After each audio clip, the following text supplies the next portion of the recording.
सुशांत सिंह राजपूत के बॉडीगार्ड ने इंटरव्यू दिया है जिसमें बहुत सारे खुलासे किए हैं।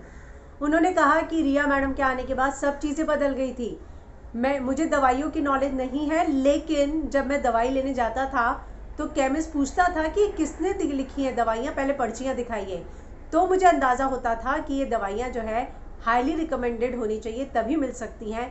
वो कहते मैं इतना नहीं जानता, लेकिन जब केमिस्ट वाला पूछता था तो मुझे समझ में आता था कि नहीं, ये दवाइयाँ प्रिस्क्रिप्शन के बिना नहीं मिलेंगी, यानी कि कुछ तो है।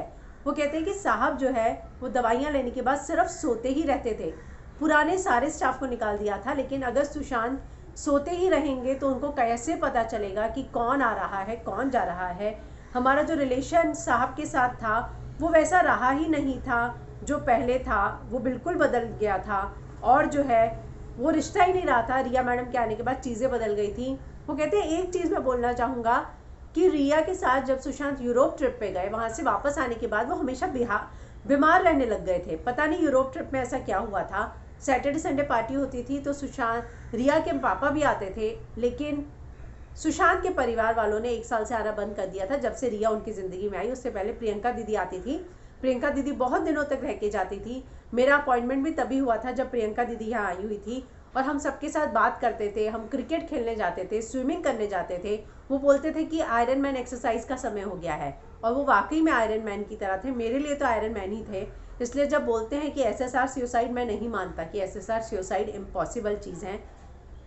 वो कहते हैं कि परिवार से कोई नहीं आता था। मुझे नहीं पता कि क्यों परिवार ने आना बंद कर दिया था। मैडम मिलने ही नहीं देती थी, जब भी बोलो तो बोलते थे कि सो रहे हैं साहब, और गाड़ी में भी बात करने का मौका नहीं मिलता था क्योंकि वो लगातार सोते ही रहते थे। मुझे दवाइयों का एंगल नहीं पता, मैं दवाइयों के बारे में चीज़ें नहीं जानता, पर मुझे इतना ज़रूर मालूम है कि यूरोप से आने के बाद कुछ हुआ था कि वो सिर्फ सोते रहते थे। और रिया मैडम के आने के बाद चीज़ें बदल गई। 15 करोड़ की जो बात आ रही है वो ज़रूर पूछनी चाहिए, क्योंकि सुशांत सर के साथ जो मैंने समय बिताया, उनको कोई भी फालतू खर्चे की आदत ही नहीं थी। वो तो खाना भी घर का ही खाते थे।